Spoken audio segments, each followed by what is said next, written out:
नमस्कार दोस्तों। अर्श मेगा मार्ट ऑनलाइन स्टोर पे आप सभी का स्वागत है। गुरु नानक अर्श मेगा मार्ट और रियल लाइफ स्कूल का कोलैबोरेशन सिर्फ हम प्रोडक्ट सेलिंग के लिए नहीं कर रहे, बल्कि हमारा एक पर्पज़ ये भी है कि लोगों में कुछ हेल्थ के रिलेटेड, एजुकेशन के रिलेटेड, हैप्पीनेस के रिलेटेड अवेयरनेस क्रिएट की जाए। तो आज का वीडियो इसी के ऊपर आधारित है कि how to be happy and healthy.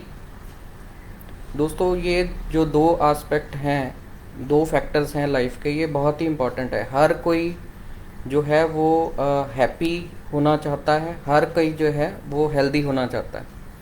लेकिन अगर रियलिटी पे जाएं तो लगभग मैं कहूँगा 95, वैसे तो 99% लोग जो हैं उनको कोई ना कोई हेल्थ इशू है, और वो किसी ना किसी सिनेरियो में जो है हैप्पी नहीं है। और अगर हम लोगों को कहें कि आप हैप्पी रहो, तो वो कहते हैं कि कैसे रहें।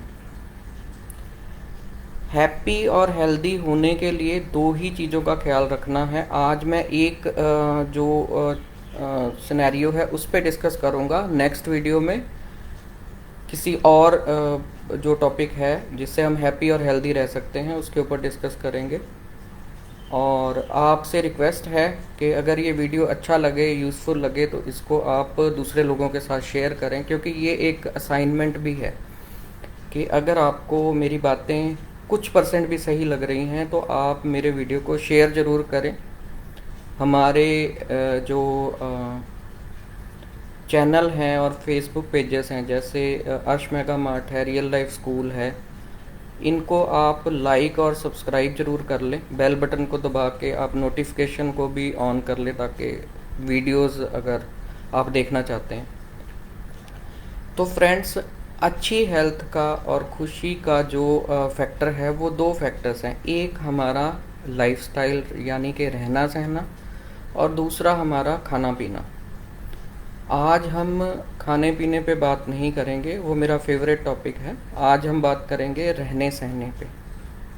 ठीक है, हमारा रहना सहना जो है वो कैसे हमारी हेल्थ को और हमारी जो हैप्पीनेस को इफ़ेक्ट करता है। तो मैं ये कहूँगा कि अगर हम हैप्पी और हेल्दी रहना चाहते हैं, लाइफस्टाइल को चेंज करना चाहते हैं, तो अपनी लाइफ में सिर्फ एक चीज़ को ऐड करना है, वो है ग्रैटिट्यूड। ग्रैटिट्यूड का मतलब है कि शुक्रगुजार होना। जो कुछ भी हमारे पास है उसके लिए आप शुक्रगुजार हों, तो ऑटोमेटिकली जो है आपका एटीट्यूड, आपका जो स्टेट ऑफ माइंड है वो पॉजिटिव हो जाएगा। अब लोग कहेंगे कि हम किस चीज़ के शुक्रगुजार हों। हमारी हेल्थ ठीक नहीं है, कोरोना की वजह से हमारे बिजनेस अफेक्टेड हैं और जॉब नहीं मिल रही। हर किसी की कोई ना कोई प्रॉब्लम है, क्योंकि हमारा जो फोकस है वो प्रॉब्लम के ऊपर ज़्यादा है, ना कि पॉजिटिव चीज़ों के ऊपर। लेकिन अगर हम ये देखें कि हमारी लाइफ में बहुत सारी चीज़ें पॉजिटिव हैं जिनके लिए हम शुक्रगुजार हो सकते हैं, और किन किन किन का शुक्रगुजार होना है, तो सबसे पहले तो भगवान का शुक्रगुजार होना है, यूनिवर्स का, नेचर का शुक्रगुजार होना है कि उसने हमें ये लाइफ दी है। उसके बाद हमें अपने पेरेंट्स का शुक्रगुजार होना है, अपने जो भी नियर एंड डियर वंस हैं कि वो हमारी लाइफ में हैं, पेरेंट्स ने हमें जन्म दिया है, तो उनका शुक्रगुजार होना है। ठीक है, आप अगर ग्रैटिट्यूड की फीलिंग रखने वाले पर्सन बन जाते हैं तो सबसे पहले फ़ायदा दूसरों को नहीं होगा, आपको ही होगा। यानी कि आप ये देखें कि अगर आप आइसोलेशन में चले जाते हैं, अकेले रहते हैं, तो आपके लिए रहना जो है वो दुर्भर हो जाएगा। You will be not able to survive, आप सर्वाइव ही नहीं कर पाओगे। तो आपकी लाइफ में जो है वो लोगों की बहुत इम्पोर्टेंस है। ठीक है, आपकी लाइफ में फैमिली की बहुत इम्पोर्टेंस है, आपकी लाइफ में फ्रेंड्स की बहुत इम्पोर्टेंस है, तो उनके भी शुक्रगुजार हुए। आपको मैं ये कह दूं कि अगर आपकी नेचर जो है वो थैंकफुलनेस वाली हो जाती है, तो आपका जो है वो एटीट्यूड ऑटोमेटिकली चेंज हो जाता है। जो घमंड है, नफ़रत है, गुस्सा है, वो ऑटोमेटिकली ख़त्म हो जाता है। लेकिन आजकल क्या हो रहा है, आजकल हम सारे कंप्लेंट के मोड में हैं। किस किस चीज़ की कंप्लेंट? छोटे होते से ही कंप्लेंट शुरू हो जाती है। अगर दो ब्रदर सिस्टर हैं घर में, तो छोटा जो है उसको लगेगा कि उसको जो है वो चीज़ें नहीं मिल रही जो बड़े को मिली थी, क्योंकि बड़ा जो था वो पहले आया था धरती पे, तो उसके लिए जो है ज़्यादा चाव किए गए थे। और वहीं पे जब छोटा आ जाता है तो बड़ा भाई ये सोचता है कि अब मेरा ख्याल नहीं रखते।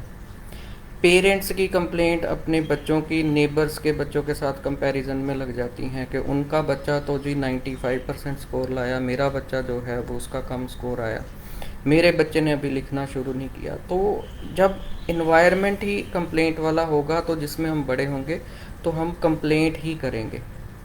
कभी हम देश की कंप्लेंट करेंगे, सरकार की कंप्लेंट करेंगे, नेबर की कंप्लेंट करेंगे, काम वाली की कंप्लेंट करेंगे। अगर आप एम्प्लॉयर हो तो एम्प्लॉय की कंप्लेंट करेंगे कि काम नहीं करते। अगर आप एम्प्लॉय हो तो आप ये कहोगे कि मेरे से काम बहुत ज़्यादा लेते हैं, एम्प्लॉयर की कंप्लेंट करेंगे। तो इन सब चीज़ों को भुलाना है। आज हमने एक काम करना है। आज जितने भी लोग आपकी लाइफ में हैं, पेरेंट्स, ब्रदर सिस्टर, वाइफ, बच्चे, उन सबको आपने आज थैंक यू बोलना है। यहाँ तक कि आपके घर में जो मेड काम करने आती है उसको भी थैंक यू बोलो। जहाँ से आप ग्रॉसरी खरीदते हो उसको थैंक यू बोलो। अपने दूध वाले को, अपने सफाई वाले को, अपने ऑफिस में चाय बनाने वाले को। अगर आप एम्प्लॉयर हो तो हर एम्प्लॉय को थैंक यू बोलो, क्योंकि आप आज इमेजिन करो कि अगर ये लोग नहीं हो तो क्या आपका काम चलेगा। अगर आप एम्प्लॉई हो तो एम्प्लॉयर को जाके थैंक यू बोलो। क्यों?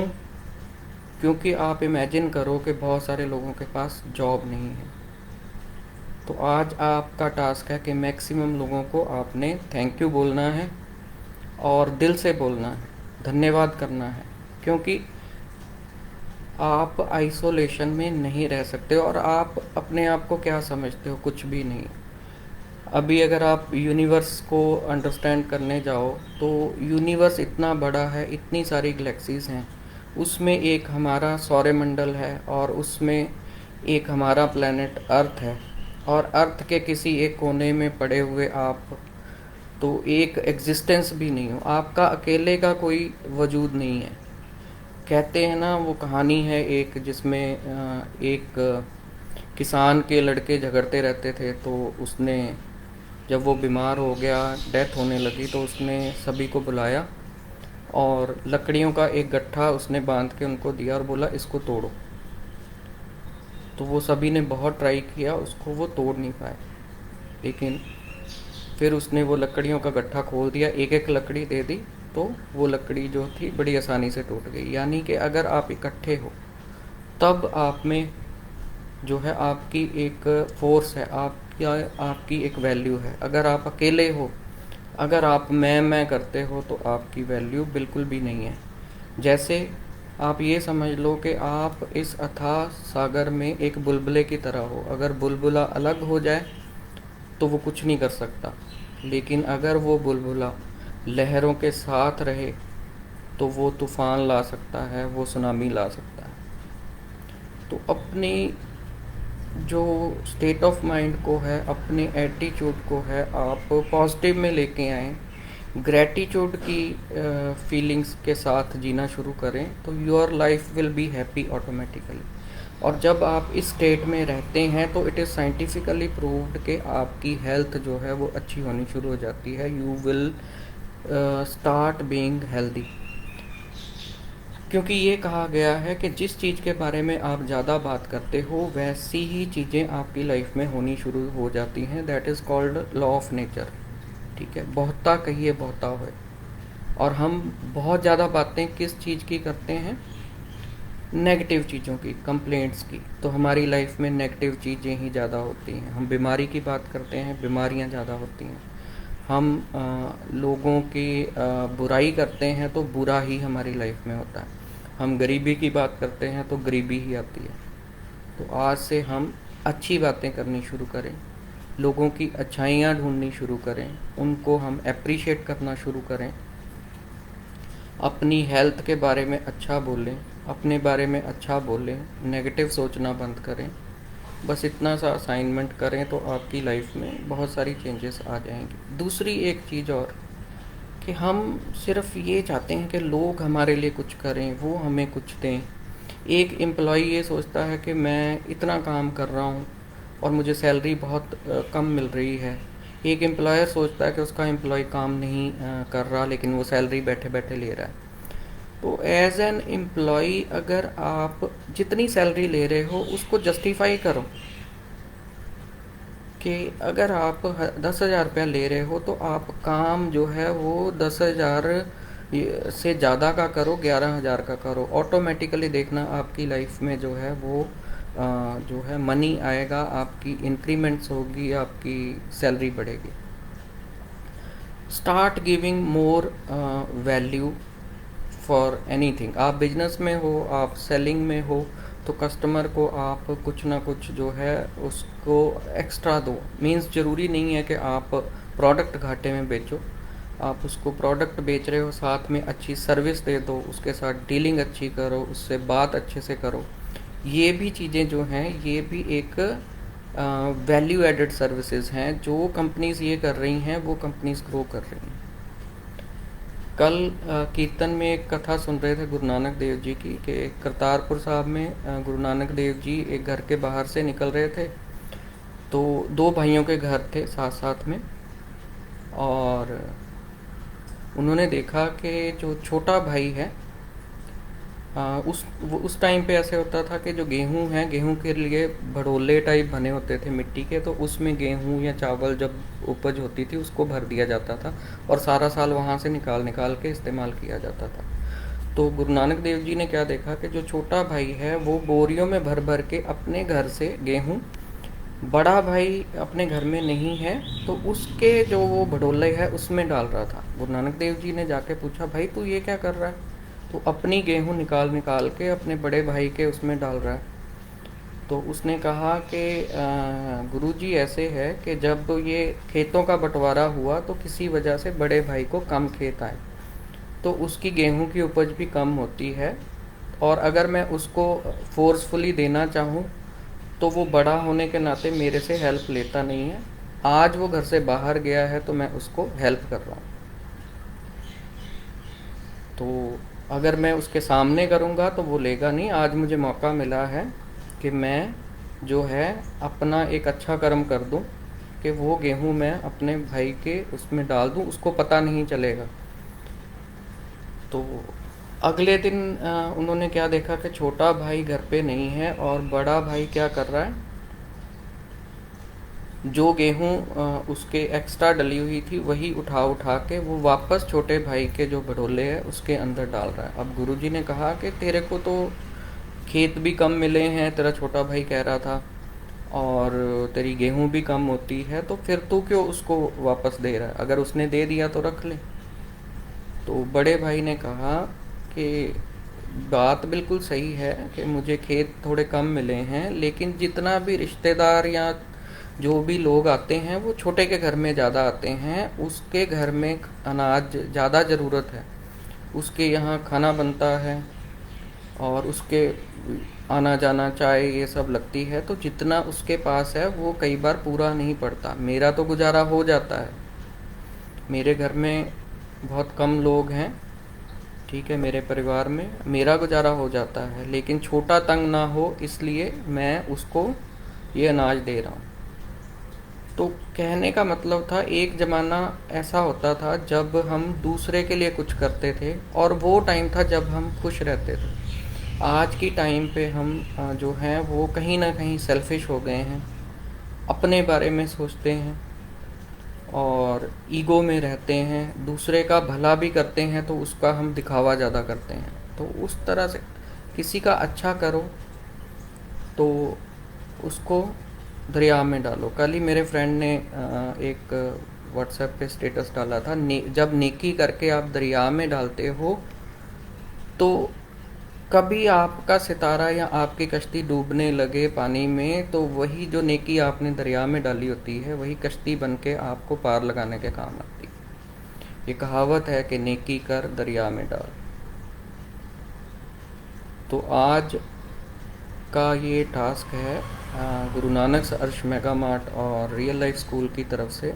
मैं बहुत ज़्यादा कोई ज्ञानी नहीं हूँ, जो बातें सीखी वही शेयर कर रहा हूँ। तो इसको आप भी अगर अच्छी लगे तो दूसरों से शेयर करें, अपनी लाइफ में इसको अडेप्ट करें। मैंने की, इससे खुद को ही फ़ायदा होता है, दूसरों को फ़ायदा बाद में होगा, पहले फ़ायदा आपको होगा। तो इसी के साथ आप सभी का बहुत बहुत धन्यवाद इस वीडियो को देखने के लिए। आपका बहुत शुक्रगुजार हूँ। आप सबको मेरा थैंक यू कि आप लोग किसी भी तरह से जब मैं शेयर करता हूँ, चाहे बोरिंग हो या कैसा भी हो, इसको सुन लेते हो। तो आप लोग बहुत इम्पोर्टेंट हो मेरी लाइफ में। हमारा अर्श मेगा मार्ट जो है वो एक ऑनलाइन विंडो शॉपिंग पोर्टल है, जिसमें हम कोशिश कर रहे हैं कि आपको जो प्रोडक्ट्स हैं आपके घर पे पहुँचें, आपको बाहर ना घूमना पड़े गर्मी में, सोशल डिस्टेंसिंग मेंटेन रहे और आपको प्राइस भी ज़्यादा ना देनी पड़े। तो very soon we are going to bring one new venture of Guru Nanak Arsh mega mart, जिसमें हम और ज़्यादा फैसिलिटीज़ देंगे। स्टार्ट करेंगे हम जलंधर सिटी से। तो हमारे साथ जुड़े रहिए, हमारे पेज को लाइक ज़रूर करें। और दूसरा हमारा है किड्स प्री स्कूल के नाम से real life kids pre school है, जिसमें हम छोटे बच्चों को एजुकेशन इम्पार्ट करते हैं। वो तो बंद है कोविड की वजह से, बट फिर भी हमें कंप्लेंट नहीं है, बिकॉज़ भगवान ने और कई रास्ते खोले हुए हैं, तो हमारा काम चल रहा है। मैं Jaswinder Singh Randhawa, founder and CEO of Guru Nanak Arsh mega mart and real life school. Thank you.